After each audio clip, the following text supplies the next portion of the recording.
बिस्मिल्लाहिर्रहमानिर्रहीम। नाज़रीन अस्सलाम वालेकुम, मैं हूँ इमरान वसीम। नाज़रीन, एक बड़ी ख़बर इस व्लॉग में आपके साथ हम शेयर करने जा रहे हैं। ख़बर नाज़रीन ये है कि चीफ़ जस्टिस ने साबिक़ वज़ीर आज़म इमरान ख़ान को मनी ट्रेल पेश करने का हुक्म दे दिया है। अभी कुछ देर में इस बड़ी ख़बर की जो तफ़सीलात हैं वो आपके साथ हम शेयर करेंगे। लेकिन इससे पहले हमारे आज के प्रोग्राम की जो दीगर अहम ख़बरें हैं, इस बड़ी डेवलपमेंट से हटकर जो दीगर अहम हैपनिंग्स हुई हैं उनकी तफ़सीलात आप नाज़रीन की खिदमत में पेश करेंगे। एक तो नाज़रीन डेवलपमेंट ये हुई है कि आज इलेक्शन कमीशन ऑफ पाकिस्तान की जानिब से पेशावर हाई कोर्ट और लाहौर हाई कोर्ट के जो मुतल्लिका रजिस्ट्रार साहबान हैं उन्हें एक मरासला भेजा गया है। यानी दोनों रजिस्ट्रार को अलग अलग इलेक्शन कमीशन ने मरासले भेजे हैं, जिसमें यह कहा गया है कि पंजाब और खैबर पख्तूनख्वा में सूबाई असम्बली के इलेक्शन करवाने के लिए जुडिशल अफसरान हमें फ़राहम किए जाएँ। यानी इलेक्शन कमीशन की जानिब से जो चंद रोज़ पहले इस बात पर तहफ़्फ़ुज़ात का या मायूसी का इज़हार किया गया था कि कराची में जो बल्दियाती इंतखाबात हुए हैं दूसरे मरले के, उसमें जो इंतज़ामी अफसरान लिए गए थे आरओज़ की मद में, DROज़ की मद में, उन इंतज़ामी अफसरान की तैनाती पर और उनकी जो परफॉर्मेंस थी उस पर इलेक्शन कमीशन ने मायूसी का इज़हार किया था। अब इलेक्शन कमीशन ने यह फ़ैसला किया है कि जो पंजाब और खैबर पख्तूनख्वा में सूबाई असम्बली के इंतखाबात होने हैं उसके लिए जो जुडिशल अफसरान हैं उनकी खिदमात हासिल की जाएंगी। तो इसी सिलसिले में दो अलग अलग जो मरासले हैं, जो ख़तूत हैं, वो इलेक्शन कमीशन की जानिब से पेशावर हाई कोर्ट और लाहौर हाई कोर्ट के रजिस्ट्रार साहबान को लिख दिए गए हैं कि आप हमें जुडिशल अफसरान मुहैया करें ताकि उनके इलेक्शन में जो तैनातियाँ हैं बतौर ROs या DROs, उनकी ये तकरियाँ जो है वो की जा सकें। इसके अलावा नाज़रीन एक ख़बर यह है कि FIA के हुकाम की जानिब से जो एंकर इमरान रियाज़ ख़ान को गिरफ़्तार करके आज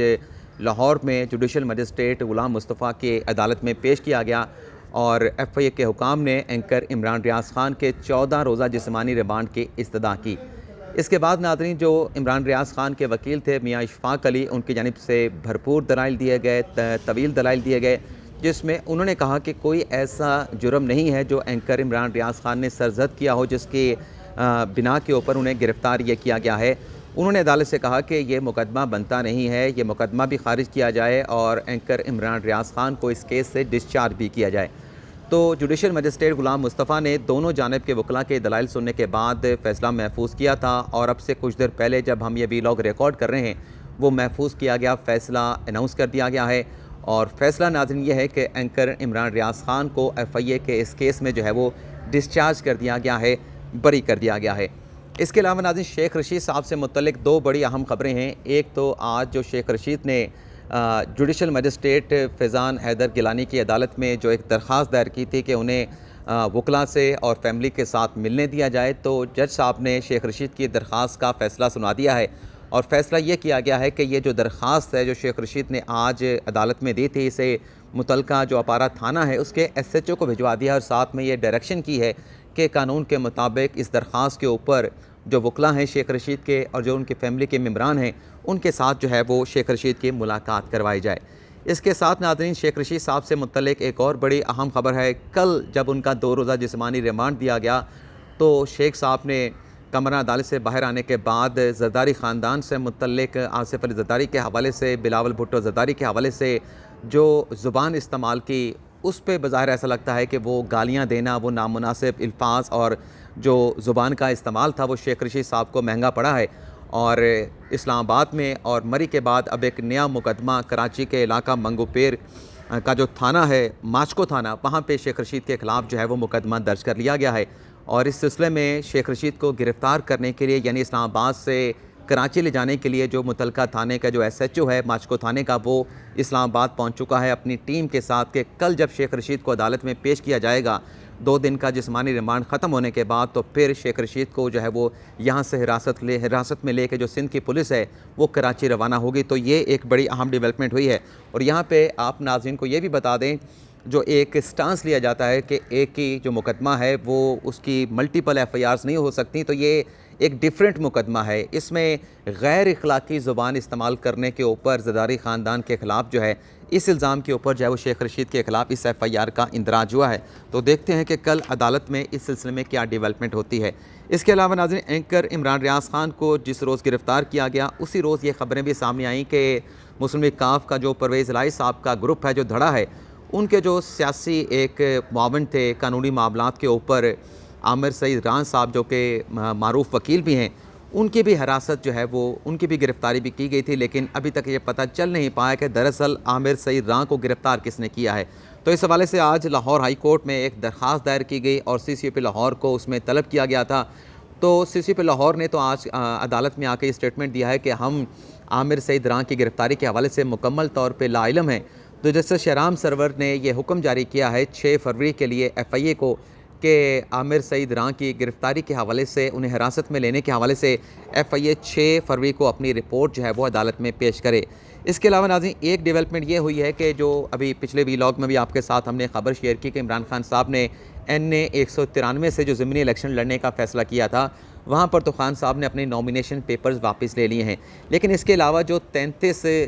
हलकों में, कौमी असम्बली के 33 हलकों में जो इलेक्शन कमीशन ने ज़िमनी इलेक्शन का शेड्यूल जारी किया था, उस हवाले से भी तहरीक इंसाफ का ये फ़ैसला सामने आया था कि इन 33 हलकों में भी जो कैंडिडेट होगा तहरीक इंसाफ का, वो वाहिद कैंडिडेट सिर्फ चेयरमैन PTI इमरान खान साहब होंगे। जब ये फ़ैसला किया गया था तो मेरा उस पर मौक़िफ़ ये था कि ये दरअसल खान साहब जो फ़ैसला कर रहे हैं, ये अपने आप को वो बहुत ज़्यादा इंगेज कर लेंगे, ओवरबर्डन कर लेंगे। पंजाब में और खैबर पख्तूनख्वा में अगर दोनों असम्बलियों का इलेक्शन होता है तो खान साहब को तो उन असम्बलियों की जो है, उन सीटों के ऊपर पंजाब और खैबर पख्तूनख्वा में जो PTI के कैंडिडेट होंगे, उनकी वो मुहिम चलाएंगे या फिर वो अपनी कैंपेन चलाएंगे इन 33 ज़िमनी इलेक्शन के ऊपर। तो ये इमरान खान साहब के लिए बहुत ज़्यादा जो है वो ओवरबर्डन हो जाएगा। तो ये बड़ा बेहतर एक फ़ैसला किया गया है कि इन 33 हलकों पर भी जो है इमरान खान साहब ने अब ये फ़ैसला किया है कि वो इलेक्शन नहीं लड़ेंगे और PTI के वो अरकान जिनके इस्तीफ़े इन सीटों पे एक्सेप्ट किए गए हैं 33 हलकों से, वो ही पाकिस्तान तहरीक इंसाफ के कैंडिडेट होंगे और इन इंतखाबात में वो PTI के टिकट पर जो है वो इलेक्शन लड़ेंगे। तो ये एक कह सकते हैं कि अच्छी खबर भी है और एक अच्छा फ़ैसला भी है PTI का कि अब उनके अपने कैंडिडेट इलेक्शन लेंगे। और जिस तरीके से एक फ़ैसला किया गया था कि हम कौमी असम्बली में वापस जाएंगे और जो निगरान वज़ीर आज़म का जब भी तकर्री का अमल आएगा, उसमें PTI जो है वो अपोजिशन लीडर का अहदा भी लेगी, पब्लिक अकाउंट कमेटी का अपना चेयरमैन भी लेके आएगी, पार्लिमानी लीडर भी कौमी असम्बली में मुंतखब करवाएगी। तो वो जो एक प्लान था, जो एक सियासी हिकमत अमली की PTI की, अगर यहाँ पे PTI के कैंडिडेट जीतते हैं और कौमी असम्बली में आते हैं तो वो प्लान दोबारा से जो है वो रिवाइव हो जाएगा पाकिस्तान तहरीक इंसाफ का। इसके अलावा नाज़रीन अगली जो खबर, जैसा कि मैंने अपने वीडियो के आगाज़ में कहा कि चीफ़ जस्टिस ने हुक्म दे दिया है इमरान खान साहब को कि वो अपनी मनी ट्रेल जो है वो पेश करें। अब ये क्या मामला है, बड़ी खबर है नाज़रीन।